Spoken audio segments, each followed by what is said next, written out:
Bueno, muy buenos días a todas, a todos. Espero podamos ir despertando de a poco. Cuando estábamos armando el seminario, este foro, y habíamos elegido trabajar el tema de las crisis, en realidad lo que veíamos es que habitualmente cuando se considera la cuestión de cómo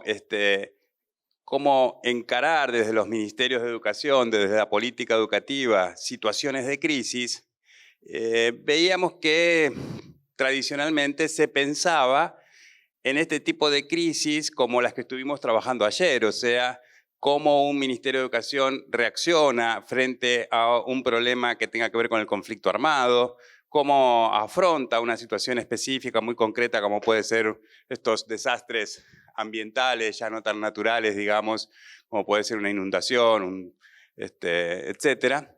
O, digamos, el tema que está tan instalado en este momento en la región, que es la cuestión migratoria, cómo abordar eso. Y ahí, en general, lo que uno ve es lo que estuvimos discutiendo ayer, estrategias para prevenir estas acciones y hacer que poder garantizar el normal funcionamiento del sistema educativo en esos contextos, enfrentar la situación de crisis del mejor modo posible, obviamente todo lo que tenga que ver con recomponer las condiciones para que volvamos a normalizar el funcionamiento de los sistemas y al mismo tiempo generar mecanismos de contención, de apoyo, etc.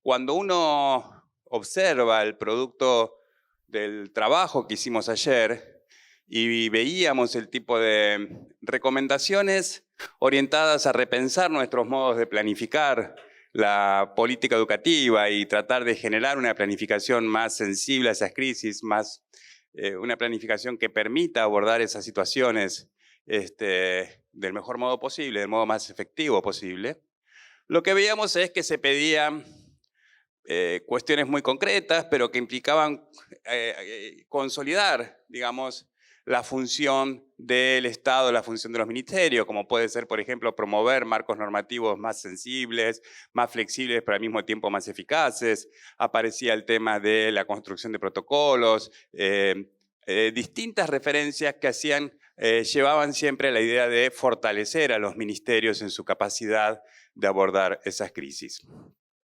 Ahora bien, lo que nosotros pensábamos en el momento en que estábamos armando esta actividad era, bueno, pero ¿en qué medida nuestros ministerios están en condiciones de afrontar estas situaciones cuando nuestros ministerios también están permanentemente en crisis, digamos? Entonces, ahí aparecía la pregunta sobre ya no cómo planificar creando condiciones para abordar estas crisis externas, sino al mismo tiempo cómo planificar, creando condiciones para prevenir o sobrellevar las crisis del propio sistema educativo, las crisis en las que se ve expuesto el propio sistema. Y ahí lo que aparecían como las dos imágenes más claras, que son las que vamos a trabajar hoy, es qué pasa cuando enfrentamos una crisis de financiamiento, ¿no? ¿Cuál es, bueno, concretamente, cómo son esas crisis? ¿Son prevenibles? ¿Cómo abordarlas? ¿Cómo recomponer las situaciones previas? ¿Qué pasa durante la crisis? ¿Qué decisiones se toman para que esas crisis no afecten lo menos posible, digamos, al normal funcionamiento del sistema educativo? Y el otro punto al que estamos también muy acostumbrados en América Latina son las crisis de gobernabilidad. Cuando hay un nivel de conflictividad dentro de la comunidad educativa, entre los distintos actores y demás, que pone en riesgo el normal funcionamiento del sistema educativo y pone en riesgo la capacidad del Estado de garantizar el derecho a la educación. Entonces, este es el tema que nos convoca hoy. Ya no pensar en crisis que uno podría decir en una clasificación un poco arbitraria, exógenas al sistema educativo, sino crisis endógenas, digamos, que son propias del sistema, que nacen tal vez dentro del propio sistema o dentro del propio Estado. Y ese es el tema que nos convoca esta mañana para trabajar juntos.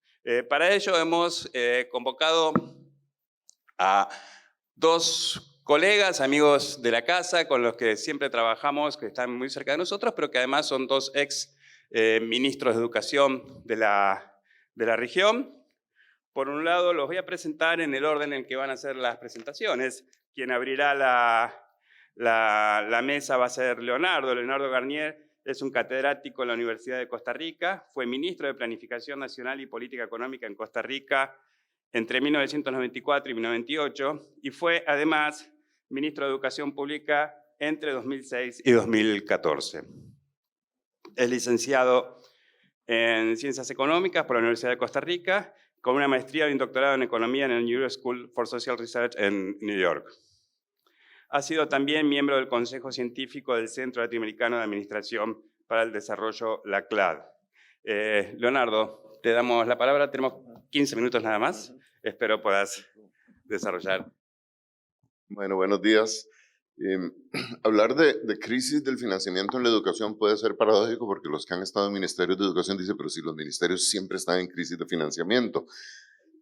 Y en efecto vamos a hablar un poco de las dos cosas, de esas crisis crónicas de financiamiento y de cómo las cosas se ponen todavía más difícil cuando además hay una crisis de financiamiento. Lo primero que uno tendría que decir hablando de la inversión educativa es que es una inversión fundamental. Y yo sé que cuando uno habla con gente de educación todo el mundo está de acuerdo, pero eso es algo que uno también tiene que hablar con las autoridades de finanzas o de economía y lograr entender que esa es una inversión central, no importa desde cuál marco teórico lo estemos viendo. Uno podría estar hablando desde el ángulo del deterioro de los términos de intercambio de la CEPAL o partiendo de los análisis del desarrollo desigual del capitalismo de las escuelas marxistas o de los enfoques neorricardianos de redistribución y elección de técnicas, pero incluso si hablamos desde la óptica neoclásica de los modelos de crecimiento y cómo puede haber equilibrios de alto y bajo nivel, siempre la educación va a aparecer como una inversión fundamental. Podríamos tener un equilibrio de alto nivel, y fíjense, si uno parte de una sociedad en la cual predominan los salarios altos, eso va a incidir en la elección de técnicas y hacer que la inversión que se haga en un país de altos salarios tiende a ser una inversión en alta tecnología, con alta productividad, con un uso intensivo de capital y más bien con un uso muy intensivo de mano de obra calificada. Y ahí vamos a tener un círculo virtuoso entre una productividad creciente por un lado y los salarios crecientes por otro. Y en este contexto, las inversiones en educación se vuelven fundamentales para que ese modelo de acumulación funcione. O sea, es casi imposible imaginar un país de salarios crecientes y tecnología creciente en el que la inversión educativa no sea central. Y nos puede pasar exactamente lo contrario cuando tenemos un equilibrio de bajo nivel. En una sociedad en la que históricamente han prevalecido los bajos salarios, ahí los procesos de elección de técnicas más bien nos van a empujar a tecnologías que hacen un uso extensivo de la mano de obra poco calificada, con tecnologías muy simples, con baja intensidad de capital, con baja productividad. Y aquí más bien lo que tiende a ocurrir es que la rentabilidad de las empresas va a depender precisamente de que los salarios sigan siendo salarios bajos. En este tipo de modelos la educación se va a ver más como un gasto que como una inversión, ¿verdad? Las sociedades no sienten que tengan que hacer una gran inversión en educación porque las actividades productivas no requieren ese tipo de inversión. Esto se vuelve particularmente problemático porque la educación también es un bien económico. La educación es cara. Muchas veces uno oye discursos de hacer más con menos y uno dice, no, una buena educación es cara. La educación tiene un costo de oportunidad, hay una cantidad muy importante de recursos que tienen que dirigirse a la educación y son recursos que tienen usos alternativos. Los ministerios de finanzas siempre tienen el problema cuando el Ministerio de Educación les pide recursos, de que esos recursos igual los están demandando muchos otros sectores para hacer otras cosas. No es como que sobra el dinero. Entonces, esta es una primera característica que nos hace entender la educación como un bien económico por el lado de los costos, pero también por el lado de los efectos positivos, también por el lado de los beneficios. O sea, cada vez más las investigaciones muestran que la rentabilidad de la educación es probablemente más alta que cualquier otro tipo de inversión que se pueda hacer. Esto es cierto si lo vemos como rentabilidad privada. Lo que las personas van a ver aumentar su productividad y aumentar sus ingresos conforme aumenta la educación es muy alto. Y cada año que pasa los estudios simplemente confirman esto. Pero si lo vemos no solo desde la óptica individual, sino desde la óptica de la sociedad, la productividad social aumenta, se desarrolla el nivel cultural, mejora la capacidad de convivencia, mejora la solidez institucional. Hay una enorme cantidad de literatura que dice la educación no solo es rentable en forma privada, la educación es un elemento clave del desarrollo económico y en general del desarrollo cultural y político de los países. Y aquí entonces la pregunta es, ok, ¿cómo financiamos y cómo prestamos la educación? En economía siempre hablamos de que los mercados funcionan mejor para la prestación de bienes que llamamos privados. Las dos características que los economistas mencionamos en esto es que el consumo es rival, ¿verdad? Son bienes que si una persona los consume, nadie más los puede consumir, ¿verdad? Una Coca-Cola sería un buen ejemplo. Y en que además es fácil excluir del consumo a quien no paga. Y los mercados suelen funcionar bien con ese tipo de bienes. La educación no es exactamente un bien privado. Lo primero que uno tendría es que el consumo de educación no es tan rival, ¿verdad? El costo marginal, el costo de un estudiante adicional en el sistema es insignificante. Ahí hay una gran cantidad de costos fijos y costos marginales bajos y decrecientes, lo cual hace que la educación no funcione bien como un bien privado. Tampoco es un bien público puro, porque en educación sí podemos excluir al que no paga. Entonces fíjense que es como una mercancía un poco incómoda en que no califica exactamente como privado privado ni como público público, pero hay otras características que hacen que los mercados no funcionen particularmente bien en educación. Todo lo que tiene que ver con información. En el sector educativo, la información de los usuarios es incompleta, es asimétrica, unos tienen más información que otros. Para una familia es muy difícil saber cuál va a ser el efecto de la educación en sus hijos 20 años después, ¿verdad? Entonces se toman decisiones en un contexto de incertidumbre. Y finalmente la educación no solo se consume por el beneficio directo que produce, sino que también, como muchos otros bienes, tiene un componente posicional. O sea, la educación se va a asociar con la posición que se ocupa en la sociedad, con el estatus, es una señal. Entonces es un bien difícil de manejar y en general la mayor parte de los países toman la decisión de tratar esto como un bien fundamentalmente público, financiado por el sector público, aunque la prestación pueda ser de diversos tipos. Pero el financiamiento público de la educación es clave. En el caso de América Latina, y aquí caricaturizando muchísimo, lo que podemos ver es que históricamente América Latina fue un continente que calzaba mucho con el equilibrio de bajo nivel del que hablábamos, con un esquema periférico de acumulación centrado en exportación de bienes primarios, materias primas, usos extensivos, incluso depredadores de recursos naturales, un uso extensivo y mal pagado de los recursos humanos, una fuerza de trabajo barata y poco educada. Y este tipo de esquemas, que igual se reproduce con el tipo de industrialización incompleta que tuvimos, nos va a empujar a un esquema en el que lo que tenemos es un desfinanciamiento crónico de la educación. O sea, no es una crisis puntual por efectos de una crisis fiscal, sino que en general en prácticamente todos nuestros países ha habido un desfinanciamiento crónico. Esto no quiere decir que no haya aumentado el financiamiento y que no haya logros educativos, y es importante tenerlos presentes, pero no son suficientes. Veamos muy rápidamente un par de gráficos. Aquí lo que tenemos en la parte de arriba es América Latina y el Caribe. Acá en este tercer rubro, esto es el gasto público en general. Ahorita hablamos del gasto en educación. El gasto público en América Latina ha venido creciendo en los últimos 20 años. Sin embargo, cuando lo comparamos con economías avanzadas, con economías asiáticas, incluso con el Medio Oriente y el norte de África, lo que vemos es que el gasto público de América Latina sigue rezagado con respecto a casi cualquier otro grupo de países en términos de la proporción del PIB. Y lo segundo es que es muy desigual entre regiones, ¿verdad? No solo estamos rezagados con respecto a los países más avanzados, sino que el gasto público dentro de los países de América Latina también es muy desigual. Esto nos ha permitido tener una serie de logros educativos, ese aumento que hemos visto en los últimos 20 o 30 años, dependiendo del país del que estemos hablando, pero lo que yo quisiera enfatizar es cómo estos logros siguen siendo insuficientes para precisamente movernos hacia un equilibrio de alto nivel.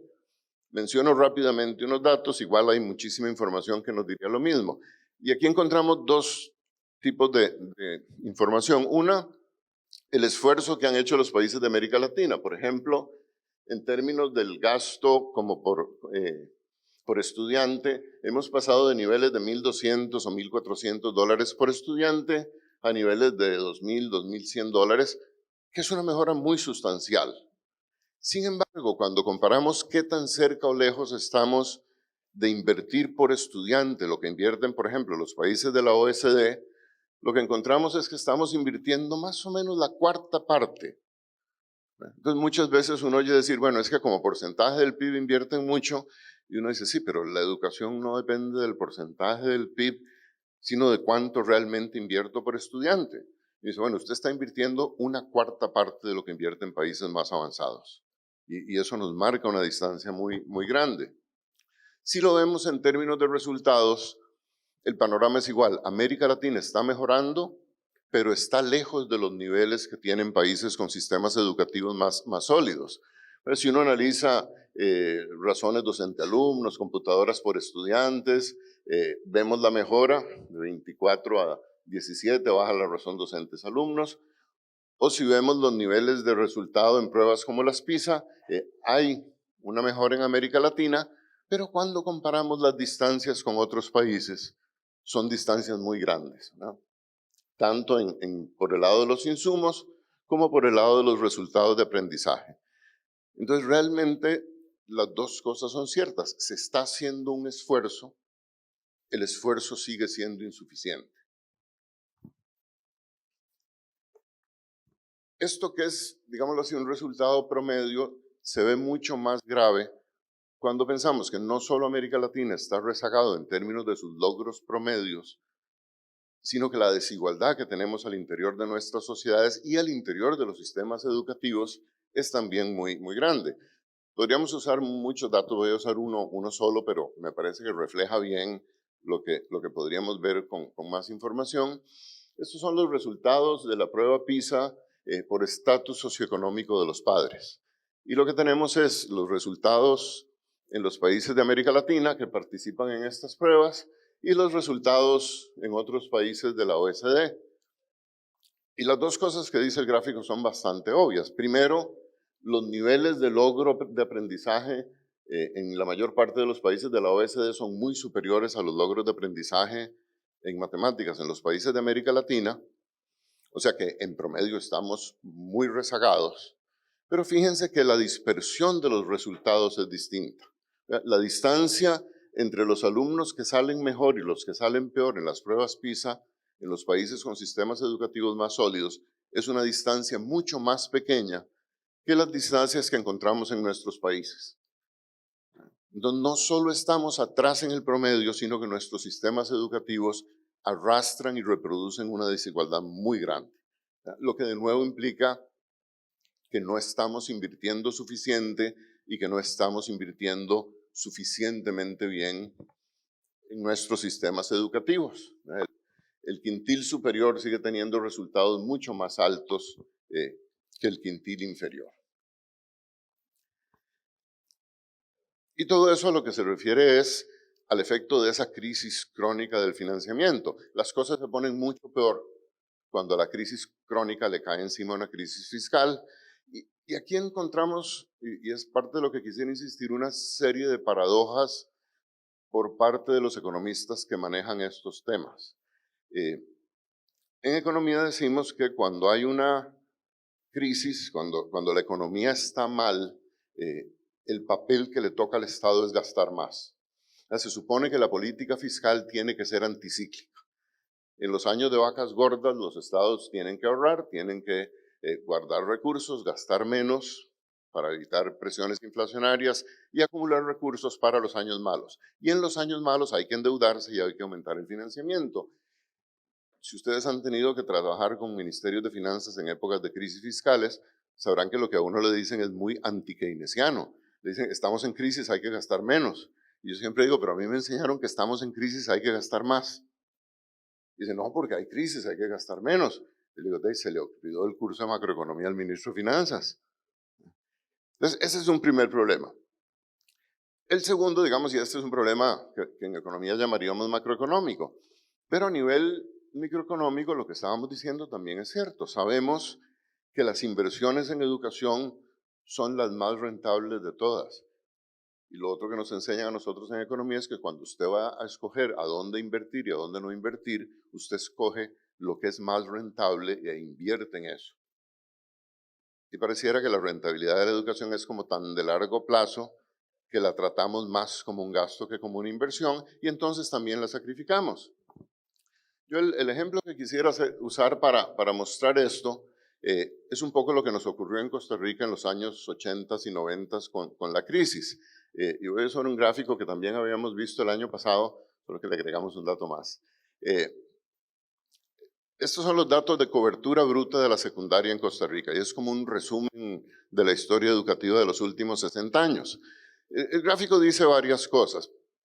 Primero, rompe un mito que tenemos en Costa Rica de que Costa Rica siempre le dio importancia a la educación. En realidad uno diría, no, Costa Rica siempre le dio importancia a la educación primaria. Pero cuando uno ve que en los años 60 la cobertura de la secundaria era de apenas un 20%, eso es terrible. El país hace un esfuerzo enorme en los 60s y 70s y aumenta la cobertura de secundaria como hasta un 60%. De nuevo, como todos los gráficos, eso dice dos cosas. Uno, el esfuerzo fue impresionante. 60% sigue siendo una cobertura baja de la secundaria. Y ahí nos cae la crisis encima. Entonces, fíjense que probablemente lo que uno habría esperado con una crisis es que se estancara la tasa de cobertura de la secundaria. En Costa Rica no se estancó, se cayó. Y ahí pasaron las dos cosas. Las familias la están pasando mal y el gobierno se queda sin recursos, le recorta el financiamiento a la educación. Por ejemplo, en vez de aumentar los salarios de los docentes, les dimos un mes más de vacaciones, o sea, recortamos el curso lectivo en un mes. Y fíjense que el impacto fue brutal. La cobertura no se estancó, sino que cayó a un 50%, pero lo grave es que esa no es una cosa que se afecte en el corto plazo. En educación, el gasto se recorta rápido y se recupera muy despacio. Entonces nosotros pasamos 20 años, del 80 al 2000, en que solo la mitad de los jóvenes entraron al colegio. Y uno dice, ok, eso era una crisis. Y uno dice, claro, pero ¿cuáles son las consecuencias? Muchas veces en Costa Rica nos preguntamos dos cosas. ¿Por qué en los últimos 20 años se estancó la pobreza por ingreso? Había pasado por un periodo muy interesante de reducción de la pobreza y hace 20, 25 años estamos pegados en el 20%. Y lo segundo que ha pasado en Costa Rica es que la desigualdad ha crecido muchísimo. Y cuando uno trata de encontrar la explicación a eso, a mí me parece muy difícil no partir de acá. La fuerza laboral de hoy es la que debió haber estado en el colegio del 80 al 2000. Si la mitad no estuvieron en el colegio, quiere decir que la fuerza laboral de hoy en Costa Rica, la mitad de la gente lo que tiene es educación primaria. Y entonces, Costa Rica hace una apuesta por romper el equilibrio de bajo nivel, por pasarse a un esquema de inversiones más sofisticadas, de mayor tecnología, de pasar al sector servicios, lo cual demanda una mano de obra muy calificada. Y la mitad de la gente no la tiene. Entonces, fíjense que nos pasan dos cosas. Esa mitad de la gente que no tiene esa formación casi que pasa a ser inempleable. De hecho, las tasas de desempleo en la población con sexto grado andan por el 30%. Y la gente que sí logró calificarse ve que la demanda por mano de obra calificada crece mucho por encima de la oferta y entonces los salarios de esa gente se disparan. Entonces tenemos una pobreza estancada y una desigualdad creciente. ¿Por qué? Por una decisión de política económica que limitó el financiamiento de la educación cuando debió haber aumentado. Y uno podría decir, bueno, esto se empieza a recuperar a partir del 2000. Sí, claro, y va a pasar 20 años antes de que esta recuperación de la educación tenga un impacto. ¿Cómo debieran ver esto los ministros de finanzas? Y aquí afortunadamente los ministros de finanzas opinaron sobre esto, no sobre Costa Rica, sobre este problema que estamos discutiendo. En el año 2000, en Panamá, hubo una reunión iberoamericana de ministros, la tercera cumbre de ministros de finanzas, una reunión impulsada por la UNICEF, donde el tema era la infancia. Y yo quisiera leerles un par de párrafos de lo que los ministros de finanzas dijeron. Yo siempre un poco en broma decía que así es como piensan los ministros de finanzas cuando no están en su país. Pero lo que dicen es bien interesante, y lo cito textualmente, dicen, los niveles de gasto social, a pesar de representar montos importantes, siguen siendo insuficientes para satisfacer las demandas y necesidades de la población, y más aún para constituirse en una verdadera inversión social dirigida a generar el capital humano necesario para el tipo de crecimiento y desarrollo económico al que aspiramos. La postergación de políticas de inversión social que amplíen y potencien el capital humano ya no solo es una falta a la ética, sino un error económico que priva a la sociedad de su principal recurso para adaptarse a la veloz incorporación de progreso técnico en los procesos productivos. Son los ministros de Finanzas que hablan. Y concluyen diciendo, la inversión social de hoy es un elemento clave en la construcción de la sociedad que seremos mañana. Esto es particularmente importante en lo que respecta a nuestros niños, niñas y adolescentes, que constituyen la base fundamental de ese capital humano y que son la primera generación que vivirá en un mundo globalizado en el que el conocimiento y el aprendizaje durante toda la vida han pasado a primer plano como condición de competitividad, dicen los ministros de Finanzas. Y yo nada más termino con una pregunta. ¿Por qué no lo hacemos? Y yo creo que ese es el debate que los ministerios de educación tienen que tener con los ministerios de finanzas cuando se discute financiamiento. No estamos pidiendo plata porque pobrecitos los niños, estamos pidiendo plata por lo que dicen los ministros de finanzas. Esta es la inversión más importante que podemos hacer y no la estamos financiando. Muchas gracias. Un elemento que aparecía ayer recurrentemente era la idea de que es clave poder anticiparse a los hechos para poder planificar previendo crisis y demás. Y bueno, este es un instituto de planeamiento y tenemos una gran capacidad de anticiparnos a los hechos. Y cuando decíamos, si la mesa donde se va a discutir crisis de gobernabilidad cae el 1 de octubre, tiene que haber alguien de Perú. Y fue así que decidimos invitar a Patricia Salas a que nos acompañe hoy a hablar de crisis de gobernabilidad. Patricia es docente principal de la Universidad Nacional de San Agustín de Arequipa y socia de la consultora En Acción. Fue ministra de Educación de Perú entre 2011 y 2013 y presidenta del Consejo Nacional de Educación del mismo país entre 2005 y 2008. Es licenciada en Sociología, con una maestría en Estrategias de Desarrollo y Políticas Sociales y con estudios de doctorado en Ciencias Sociales. Ha investigado temas de democracia y ciudadanía, formulación, gestión y evaluación de políticas sociales con énfasis en educación e infancia. Gracias. Buenos días con todos y con todos. Creo que el IPE ha hecho un despliegue de planificación, de planificar mi presentación y la crisis de mi país para el mismo día. Bueno, es una situación complicada para nosotros los peruanos.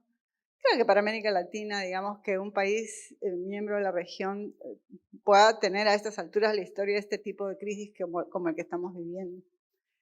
Conversaremos en el café, así que me concentraré en lo que hay que hacer. Discutíamos efectivamente con Néstor, con Pablo, cuando planteábamos eso y con Leonardo también, cómo le llamamos crisis a eso que es parte de las características, digamos, de nuestros sistemas educativos, y entonces dijimos, en este caso, la crisis es el efecto, es decir, la crisis de gobernabilidad, y lo que vamos a ver es alguna de las características que la provocan en realidad.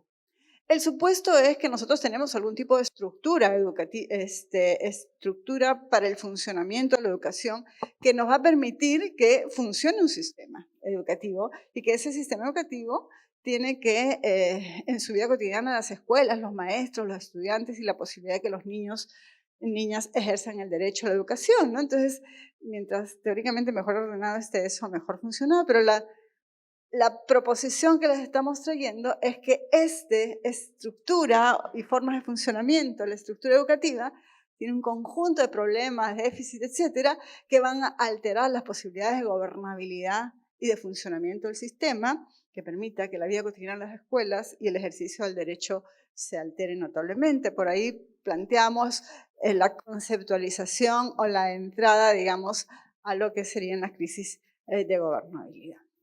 Entonces, desde esta proposición les voy a compartir algunas reflexiones en por lo menos estos 4 aspectos. Uno, como los sentidos comunes, populares, intuitivos de la población no siempre están de acuerdo con la innovación o la reforma. Si tenemos que hacer cosas distintas, siempre vamos a tener que implementar políticas diferentes o tener procesos de reforma. Las características de la estructura misma de los procesos y algunas causas externas al sistema. Sobre el tema de sentidos comunes, les proponemos reflexionar la cosa desde dos ámbitos. Hay que reconocer que cuando una gestión quiere proponer un cambio, tiene que saber que no siempre el sentido de lo que propone está en el sentido común de las personas, los padres, las madres de familias o de la clase política. Nos está pasando con el currículo, con todo el tema del enfoque de género, por ejemplo, o la educación sexual integral. Nos está pasando con la limitación de topes en qué momento entramos a la primaria, porque los padres quieren que vayan más rápido y nosotros decimos, no, tranquilo, tienen que respetar el desarrollo socioemocional del niño. Y nos pasa con N de propuestas que nosotros decimos, si esto es lo más razonable, ¿por qué la población no se engancha? ¿No es cierto? Y a veces no reconocemos pues, que hay esta diferencia de ritmos entre lo que la población sabe, siente y que va a estar representada en su clase política y lo que los ministerios de educación desde su lógica de liderazgo y su articulación con los sistemas académicos está en capacidad de hacerlo. Y a eso le sumamos que tenemos problemas de comunicación entre las autoridades educativas y el conjunto de los actores, que además son múltiples. Los actores no son los maestros. A veces uno piensa, no funciona porque hay resistencia a magisterio. No, los actores son múltiples, están las diferentes instancias de gobierno, tanto en su lógica técnica como en la política. Ayer se decía, a veces el propio equipo ministerial tiene que ser convencido por su ministro, por sus directores generales, para que emprendan una cierta ruta técnica, o el Congreso, o el Poder Judicial, se está hablando de judicialización de procesos. La academia y las instituciones que hacen incidencia, desde las ONGs hasta, por ejemplo, UNESCO, UNICEF, etcétera, también tienen una agenda y un ritmo que no siempre logran generar vasos comunicantes de comunicación. Los actores políticos de toda clase, que además tienen poder, van a tener representación, van a tener asientos en instancias de decisión. La ciudadanía. Ciudadanía se dice fácil, pero es sumamente compleja, lo vamos a ver más adelante, porque además es diversa, grande, es heterogénea. Y los propios medios de comunicación, que con frecuencia dejan de ser medios para ser actores. Entonces, esta dinámica de actores pueden terminar en resultados en que la autoridad educativa se queda sin respaldo ciudadano político, o tiene que desgastar muchísimos recursos, tiempos y legitimidad en armar negociaciones, convencer, buscar respaldos que eventualmente se verán reflejados luego en más o menos financiamiento. Respecto a las características de las estructuras, les voy a proponer una pequeña reflexión en estos 4 grandes campos. Sobre institucionalidad, ya discutimos mucho lo frágil que son nuestras institucionalidades, pero además rígidas. Entonces, además de que tienen miles de efectos, no tienen sistema de información, no tienen suficiente personal, etcétera, etcétera, son rígidas. Entonces, a la hora de cambiar, les cuesta muchísimo trabajo. A nosotros nos dijeron una vez, oye, cambiar de educación es como intentar de cambiar la dirección a un transatlántico, a un portaaviones. No, les dijimos, es intentar cambiar la dirección de una flota de portaaviones, ¿no? Ustedes lo saben porque están en el caballo. Entonces, el déficit no es solo de capacidades humanas, sino institucionales. A veces no hay normas, no hay culturas organizacionales, no hay información, etc. Las personas, los docentes, los funcionarios y las escuelas, que son quienes hacen las cosas. Con ellos siempre se les acusa de que pueden ser una resistencia pasiva o activa. En los equipos burocráticos decimos, el funcionario no va a cambiar su forma de hacer si no se da cuenta de que su ministro va a durar. Si el ministro va a durar poquito, pues ¿para qué me molesto en cambiar? Por ejemplo, ¿no es cierto? Eso es una forma de resistencia pasiva. O los maestros de las escuelas que están tan lejos de los ministerios que pueden seguir haciendo lo que quieran, como quieran, y lo hicieron igual hace 20 años, ¿no es cierto? Pero también están las resistencias manifiestas. Esto tiene que saber, creo, tiene que ver con dos elementos que a veces no abordamos suficientemente, y son los saberes y prácticas rutinizadas, que no empatan con los saberes y prácticas que necesitan para poner en práctica las nuevas propuestas. ¿No es cierto? Estamos diciendo que hay que hacer educación ciudadana. ¿Cuánto de ciudadanía tienen en el ejercicio de la vida práctica nuestros maestros, maestras, nuestros funcionarios? Si venimos de una cultura autoritaria de hace siglos. O el costo de salir de la zona de confort. La primera pregunta es, lo hablamos alguna vez con unos funcionarios, lo primero que tienes que preguntarte es ¿por qué el maestro tiene que hacer lo que tú dices? ¿Por qué el maestro o la maestra tiene que cambiar su forma de ser y hacer? Entonces tiene que haber no solamente las capacidades de poder hacerlo, sino las convicciones y la motivación para hacerlo.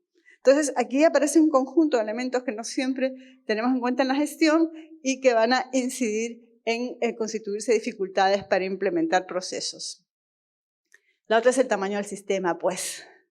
Siempre tenemos grandes números en relación a nuestros países. Son decenas de miles de maestros, ya México y Brasil ya ni cuento, ¿no es cierto?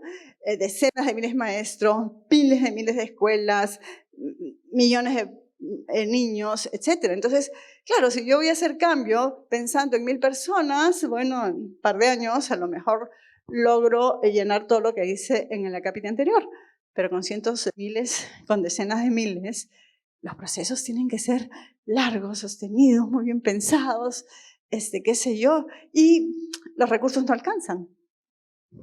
Entonces focalizamos.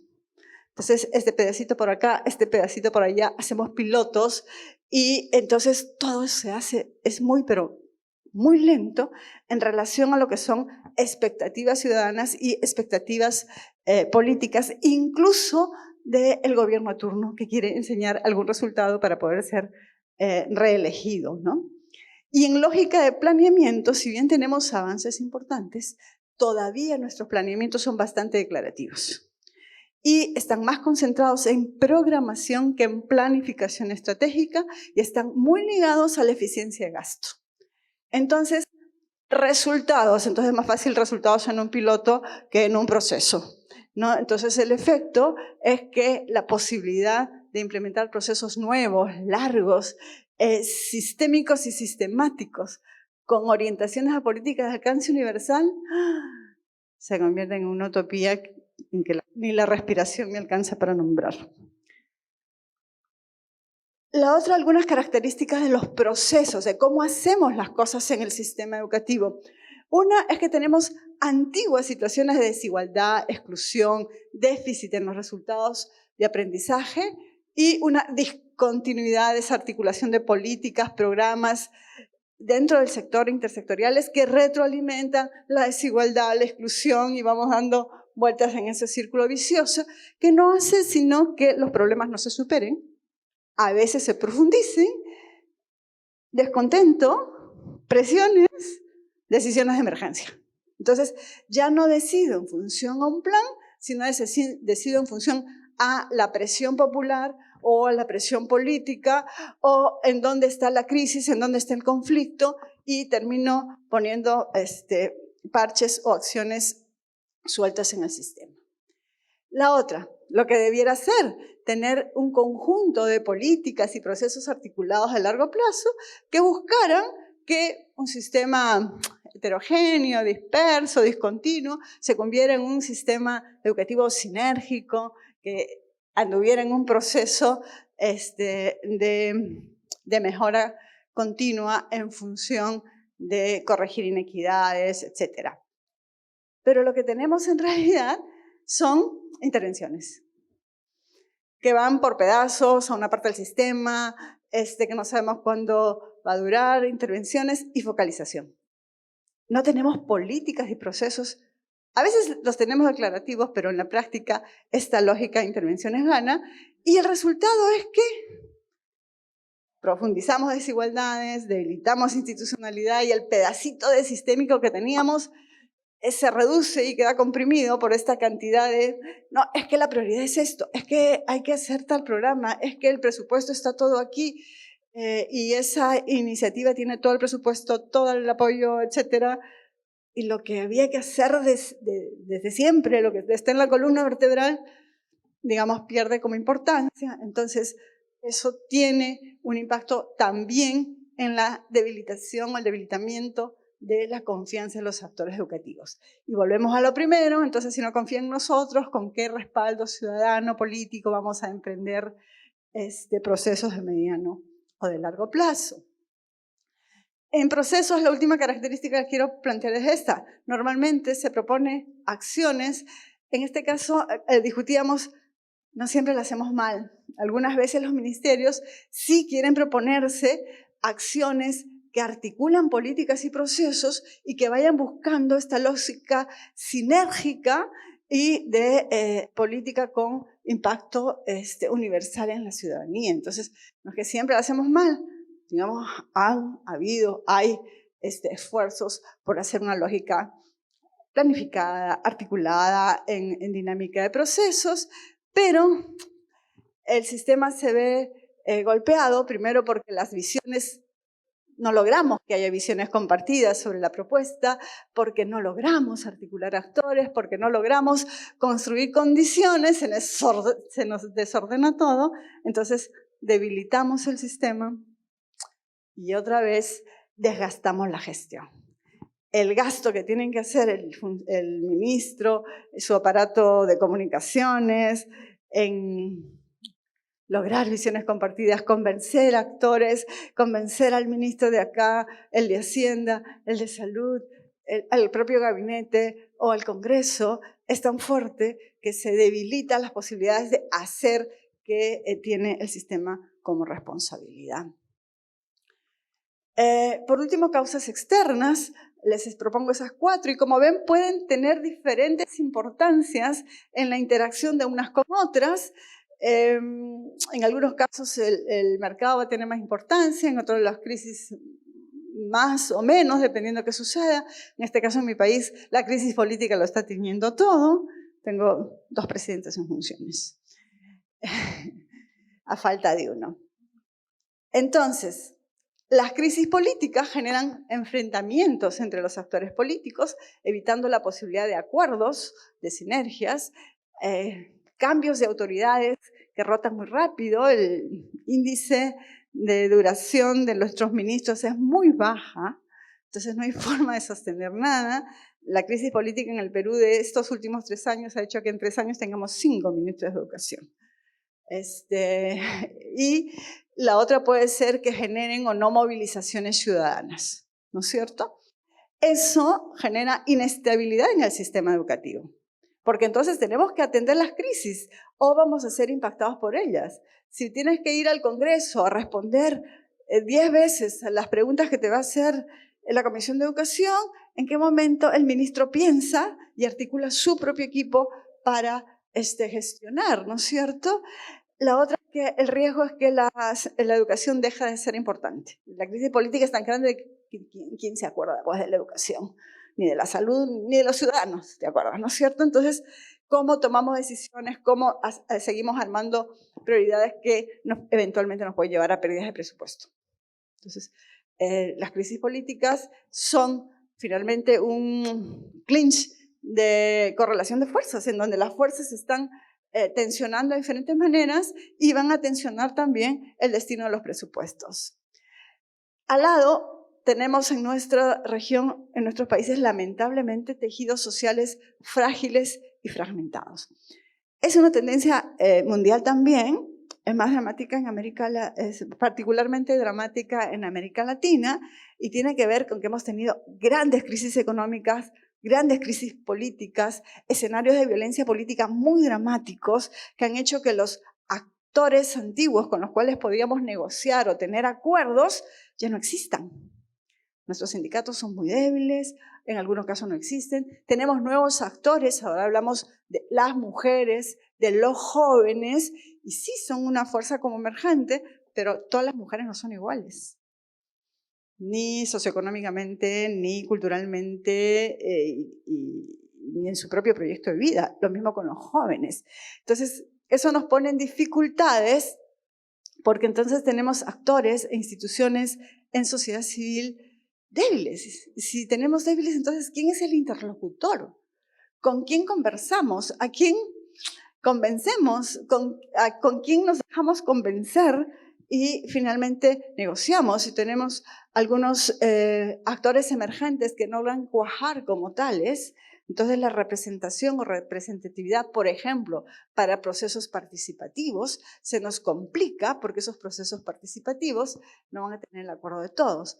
Y lo que decía Leonardo hace un rato, esta fragilidad social nos lleva a la ruptura de valores básicos como el de solidaridad y el de bien común. Entonces, si ya tengo que pensar solo en mí y solo en mí y solo en mí, el largo plazo no me importa, yo no voy a esperar mi turno, tengo que garantizar lo mío ya, entonces no vamos a tener consensos ni acuerdos legítimos. El tema de los mercados es muy complicado porque lo que sucede es que en educación somos uno de los más grandes compradores de nuestros países. Aparte de transportes, ¿no es cierto?, que tienen millonadas en carreteras, compramos pues cientos de miles de libros, cientos de miles de materiales educativos, tenemos varias decenas de miles de maestros, entonces si el mercado es pequeño, la lucha entre los proveedores va a ser terrible, nos va a generar problemas, sea vía lobby o sea vía corrupción. Y ambas eventualmente van a ser un problema y a veces no tenemos normas suficientemente claras o suficientemente efectivas. Y por último, el tiempo. Tiempos muy cortos e inciertos. De hecho, un periodo gubernamental no es suficiente para mostrar resultados educativos contundentes de un proceso o una política debidamente pensada y mucho menos de carácter universal. Y si a eso le agregas la alta rotación de ministros, de funcionarios o crisis políticas, estamos fritos. Entonces ni siquiera tenemos los 4, 5, 6 años de la duración del periodo gubernamental, sino que eventualmente el ministro te dura 6 meses, un año y medio, y con ellos sus directores. Esto lleva a parálisis en algunos casos. En el Perú, la crisis por elaboración de materiales educativos respecto al tema de educación sexual hace que, lo decía ayer Lilia Calmet, no tengamos funcionarios que quieran aceptar ese puesto. Gente que no quiere firmar porque se pone en un grave riesgo y entonces si el aparato burocrático básico, que es el que hace las cosas, no está funcionando, entonces no va a haber posibilidad de continuidad de políticas. Ni siquiera va a haber posibilidad de garantizar la línea de control de calidad de un proceso. Ni siquiera. Entonces, son un conjunto de elementos que desde causas externas pueden aportar en generar crisis de gobernabilidad y, por lo tanto, las posibilidades del sistema, del sector o del conductor educativo de lograr los objetivos que se propone en función de los derechos de los niños, niñas y adolescentes. Gracias. Tenemos unos 15 minutos, 17 minutos para preguntas, comentarios, para diálogo, fundamentalmente para aprovechar que tenemos aquí a Patricia y Leonardo y pedir mayores precisiones o ampliaciones a los puntos que fueron destacando a lo largo de la presentación. Así que vamos dando la palabra. Tenemos ya ahí una manito levantada. Gracias. Bueno, buenos días a todos, todas. Muchísimas gracias a los dos presentadores. Justamente me quedo pensando en qué son los argumentos, cuáles son los argumentos válidos para convencer, ¿no?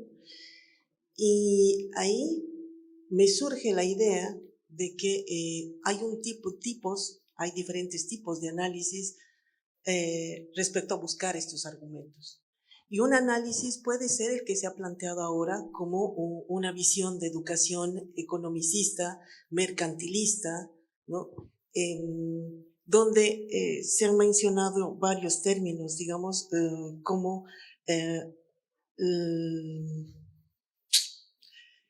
como la rentabilidad alta, por ejemplo, ¿no? Yo creo que ese es un tipo de análisis, pero hay otro tipo de análisis que parte del derecho a la educación. Y en ningún momento he visto la palabra derecho en la exposición, porque me parece que es importante concebir el enfoque de educación de calidad dentro de un derecho, ¿no? Y eso tiene corresponsables y tiene garantes de este derecho.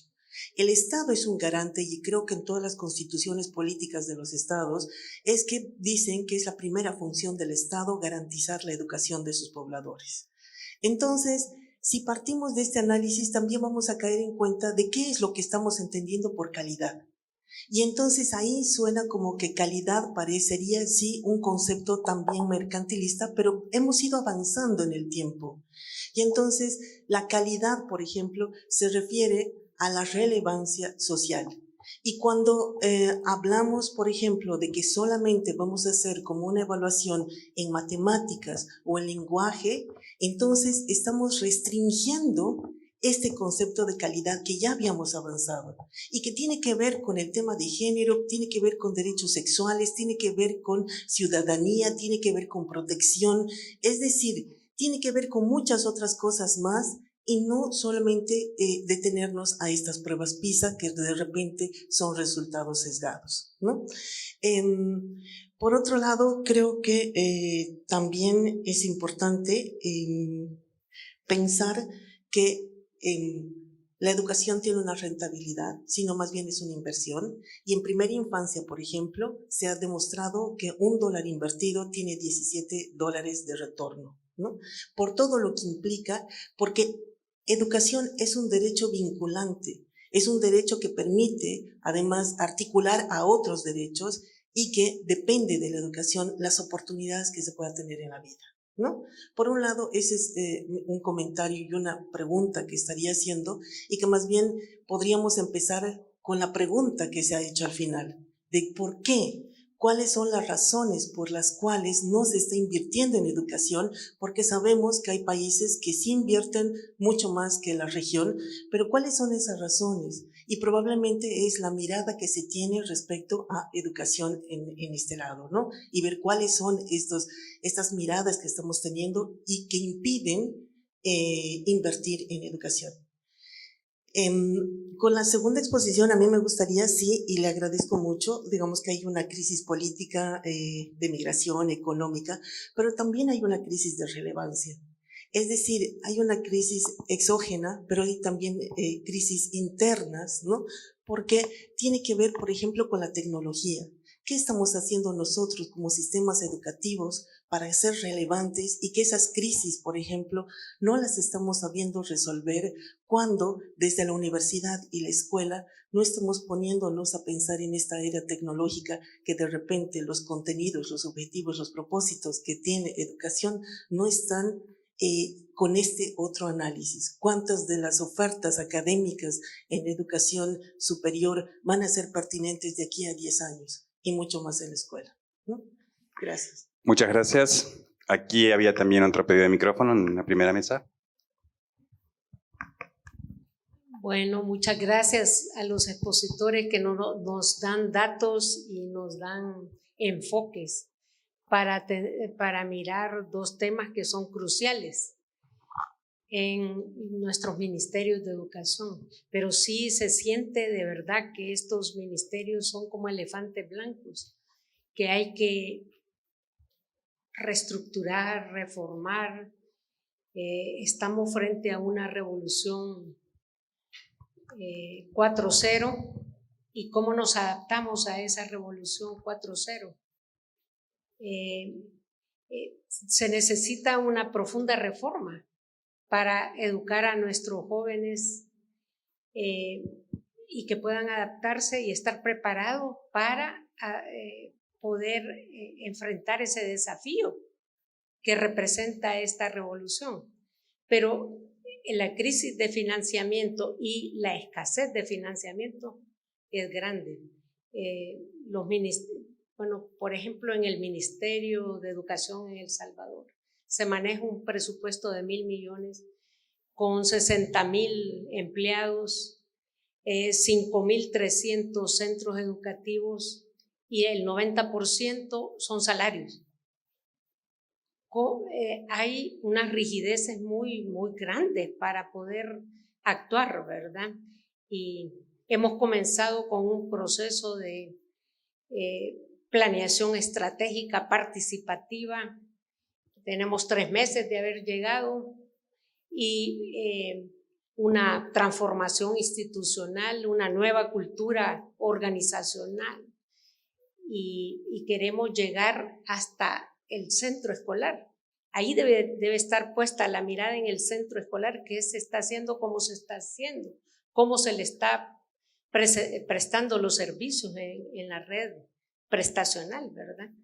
Pero es bastante difícil mover esos elefantes blancos y la falta de y la extremada rigidez del sistema. Estamos con problemas de que hay muchos docentes que son ya mayores que quieren jubilarse, pero no existen los recursos para poderlos jubilar. Entonces es bien difícil. Nosotros pensamos impulsar un pacto por la educación, pero conversando aquí con el colega de la UNESCO le digo, hay que volver a nuestras constituciones. Ese es el gran pacto que existe de nación en nuestros países y son buenas nuestras constituciones, pero debemos de educar y partir de la base de nuestras constituciones, que son excelentes constituciones. Ahí se muestra la importancia de la educación, por ejemplo, en la Constitución de El Salvador. Se le da una relevancia muy grande, pero en la realidad, cuando vemos las cosas, los presupuestos siempre no crecen en la medida de nuestras expectativas. Nosotros al menos queremos que crezca un 0.5% con respecto al PIB anualmente en estos próximos 5 años, pero eso no es tan fácil porque hay otros intereses y como ustedes ya saben y conocen la situación de crisis que vive El Salvador por la delincuencia, la violencia, pues se ha privilegiado seguridad por el momento, ¿verdad? Entonces tenemos que casar las expectativas de corto con el largo plazo, que ese es el problema serio que tenemos. Lo de corto plazo es resolver el problema de la violencia, pero si no damos educación, si no educamos a nuestros jóvenes, tampoco va a ser sostenible esa estrategia de corto plazo. Muchas gracias. Última pregunta en esta ronda, en la misma mesa. Buenos días. Muy buena la exposición, una radiografía que nos expuso la compañera y el señor Leonardo también desde el punto de vista económico. Nosotros siempre, cuando analizamos el tema presupuestario, vemos que el tema presupuestario es parte del problema de alguna crisis que podamos tener en educación, pero no lo es todo. Nosotros estamos convencidos de que podemos tener el mejor presupuesto o más presupuesto, lo que sea de presupuesto, pero si la visión y el modelo de trabajo no corresponde a los equipos bien estructurados, a la organización, a la articulación, al trabajo conjunto de que la educación es de todo, nos podemos tener millones y millones de... Eso lo puede explicar a lo mejor Cuba. ¿Cuántos años tiene Cuba de bloqueo? Es una excelente educación. Entonces, por tanto, nosotros no nos podemos enmarcar en que el presupuesto es el fundamental. Tenemos que tener modelos y una visión de gobierno, del Estado, que todos, de manera sincronizada, veamos que la educación es una inversión para todos, pero que además es rentable, pues, la educación. Entonces, no es solo de presupuesto. Yo aquí quiero dejar esto porque el presupuesto siempre es que no me dan más, es que me dan más. Y efectivamente no es eso. Son modelos, compromiso de los maestros, el trato de los maestros, ese pacto social con el maestro, de reconocerle. El maestro tiene que subirse la autoestima. Hay maestros que son maltratados, de tal manera que aunque ganen mucho, anoche precisamente conversábamos ampliamente con unos compañeros que tuvimos la oportunidad de compartir, en en un lugar, entonces hablábamos de todas estas cosas. Entonces para nosotros el presupuesto es parte de, pero no es lo fundamental. Y no es ni es lo más fundamental, además, para nosotros. Porque si no, pues, ¿quién sabe cómo le estaría yendo a Cuba en educación? Y Cuba tiene una muy buena educación, con muchas décadas de bloqueo. Pero hay innovación, hay creatividad, hay gana, hay pasión, hay amor, de tal manera de que esto es un conjunto de acciones y sobre todo de actitudes que tenemos nosotros que poner en la mesa. La solidaridad, por ejemplo. No ver que mi problema de educación es del Ministerio de Educación o quién me van a dar a mí para que yo… No, esto es un asunto de solidaridad, de pueblo, de país, de familia, y eso tiene que ver con un modelo establecido. Bueno, muchísimas gracias. Paramos por acá ahora porque estamos cortos de tiempo. Luego vemos si nos queda algún minuto extra, pero quisiera escuchar las reacciones de Patricia y Leonardo a estos comentarios y preguntas.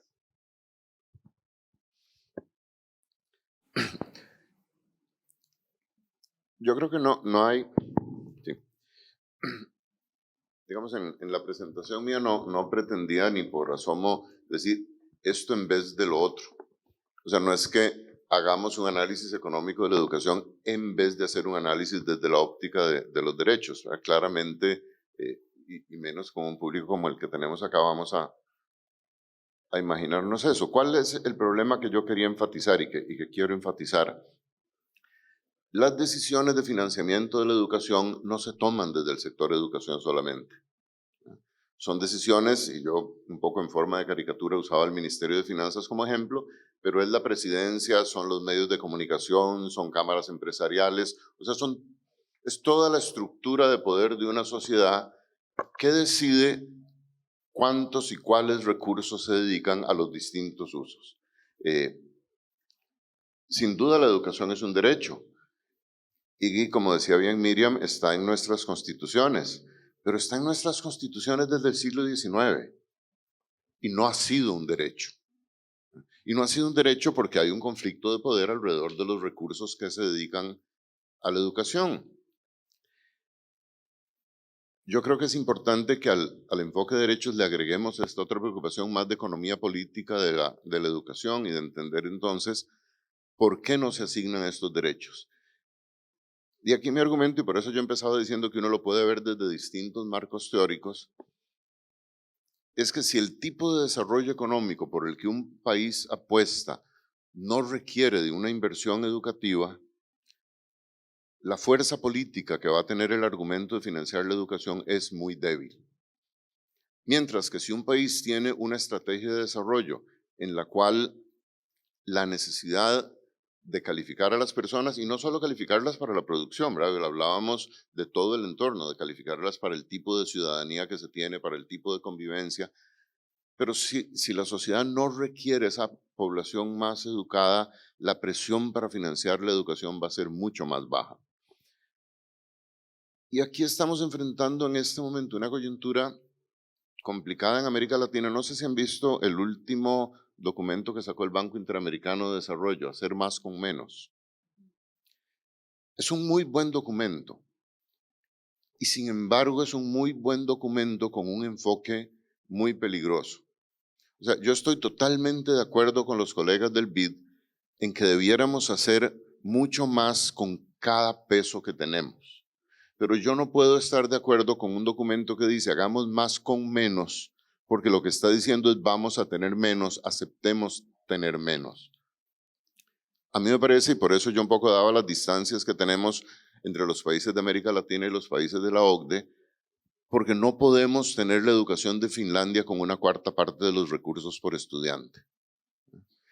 Y esta discusión no es académica.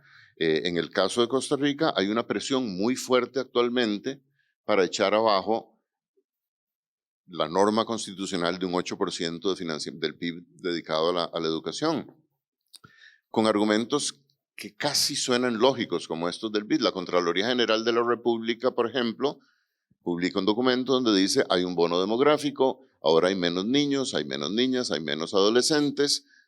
Si hace 10 años se estableció un 8% del PIB para la educación con la población que había entonces, con la que vamos a tener en los próximos 10 años, alcanzaría un 5%.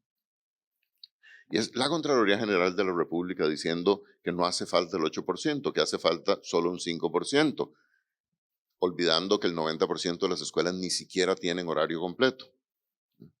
Entonces yo sí creo que al enfoque de derechos es muy importante agregarle un enfoque de economía política, porque si no, no vamos a entender por qué los derechos siguen sin ser derechos. Gracias.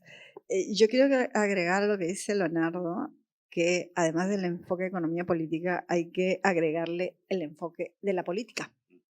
¿No es cierto? Porque estar en un ministerio, tenemos esta lógica de desvalorización de lo político en favor de lo técnico. Hay que ser técnico, que la consistencia técnica es la que va a dar el sustento necesario para la legitimidad, para la negociación de presupuesto, para que no haya oposición o resistencia, etc.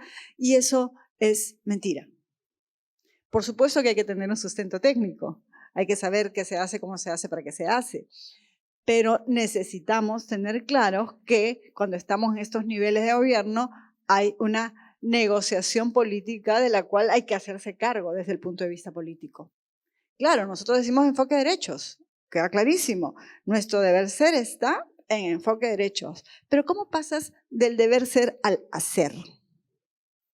Eso hay que construirlo y significa un conjunto de decisiones. El derecho a una educación equitativa y de calidad. Eso es todo y es nada a la vez. Tenemos que negociar los contenidos que hay adentro. ¿Qué significa calidad? Eventualmente, y alguien hablaba de la crisis de relevancia por aquí y cómo nos preparamos para la revolución 4.0. ¿Qué es relevante? ¿Más ciudadanía? ¿Más autonomía? ¿Más capacidad de crecimiento autónomo de los chicos y las chicas? ¿Más inglés? ¿Más TICs? ¿Qué es lo relevante? ¿Y qué es relevante para qué? ¿Para conseguir empleo? ¿Para ser parte de la sociedad? ¿Para ser una buena persona? Entonces, son preguntas no resueltas. Son debates no planteados explícitamente desde los cuales construyamos visiones compartidas. Eventualmente nuestras visiones compartidas son tan genéricas que es imposible estar en desacuerdo. Pero esas son las que nos sirven a la hora del hacer. Y es en el hacer donde aparecen las diferencias. No, lo importante es secundaria. No, mejor primera infancia. No, inglés. Entonces, ahí es donde el jaloneo de la política es muy fuerte y, claro, la dinámica que vamos a tener esta política bien organizadita también es un poco utópica, ¿no es cierto? Pero los gestores públicos tenemos que tener clarísimo que estamos en un juego de intereses en el mejor sentido del término, de los intereses de la población, de qué tipo de educación quieren, hasta intereses en el peor sentido del término de beneficios o privilegios particulares o privados que se pueden estar buscando desde algunos actores políticos o algunos proveedores en el mercado o la corrupción, etcétera, etcétera. Entonces, por eso la invitación es a miremos bien nuestro conjunto de actores y miremoslos en lógica compleja y miremos bien qué y cómo vamos a interactuar con ellos y en qué términos. ¿No es cierto? No es lo mismo hablar con políticos que hablar con ciudadanos o padres de familia o maestros o maestras o proveedores o lo que sea. Son diferentes actores con diferentes, intereses, diferentes registros, tanto valóricos, axiológicos, como eventualmente de comunicación. Entonces, no podemos ir por el mundo diciendo que somos los garantes del derecho y entonces somos los buenos y por lo tanto vamos a salir bien. Ya ni en el cine el bueno es el que gana, ¿no es cierto? Ya se volvió más compleja las cosas. Entonces tenemos que tener una mirada compleja del panorama que tenemos para construir las voluntades, la legitimidad, las capacidades técnicas, operativas, institucionales y las de financiamiento. Yo estoy de acuerdo, podemos gastar mejor. Se desperdicia mucha plata en educación, pero con el mejor gasto que tengamos del último centavo en el presupuesto es insuficiente. Necesitamos el doble, pero necesitamos producir el triple. ¿no es cierto? Entonces, y tiene que ver, por ejemplo, con las debilidades institucionales que no hemos podido en los ministerios de educación y los que trabajamos en el sector, poder fundamentar bien ese paso del deber ser al hacer. Hay tantos puentes rotos ahí, hay tantas ideas sueltas, tantas inspiraciones, no quiero decir divinas, pero diversas, desde las cuales el ministro dice, no, lo que hay que hacer es tal cosa, o el presidente, mira, mejor es un programa de tal cosa, o el funcionario X, que ahora es el asesor, tiene algún tipo de idea en la cabeza. No, pues, por ahí no sale y necesitamos estas discusiones más sistémicas, más sistemáticas, de negociaciones más complejas, en donde estos procesos de formación de los funcionarios de alto nivel de las administraciones son fundamentales. Son fundamentales porque son ustedes los que están en las sillas tomando decisiones y firmando los papeles. Entonces, no nos olvidemos que en nuestro trabajo, si bien tiene que tener toda la consistencia técnica posible, es un escenario político. Y la otra es la gran pregunta, ¿cómo sé que lo que estoy haciendo es lo que hay que hacer? ¿No? Mi experiencia personal es, escoge la esquina ético-política desde las cuales vas a mirar las cosas. Ese va a ser tu único referente. Y, digamos, eventualmente es mirar al niño, la niña, el adolescente y sus derechos presentes y futuros, los que podrían ayudarnos a decir, sí, estoy más o menos por aquí, estoy más o menos por el camino que debiera ser, sabiendo que las incertidumbres son muy grandes. Bueno, muchísimas gracias. Damos por terminado acá este panel para poder seguir con la agenda en los tiempos que estaba previsto. Un especial agradecimiento y felicitación a ambos, a Patricia y a Leonardo por este panel. Y invito a un aplauso, un café y luego retomamos con el taller.